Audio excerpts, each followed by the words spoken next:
பேசுவது கிளியா இல்லை பெண்ணரசி மொழியா? பேசுவது கிளியா இல்லை பெண்ணரசி மொழியா? கோயில் கொண்ட சிலையா கொத்துமலர் கொடியா? பேசுவது கிளியா பெண்ணரசி மொழியா?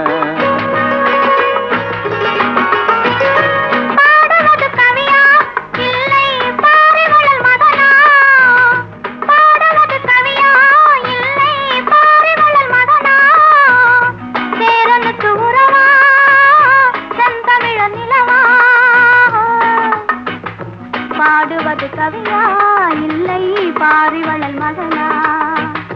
சேரனுக்கு உறவா செந்தமிழ நிலவா? பாடுவது கவியா இல்லை பாரிவளல் மகனா?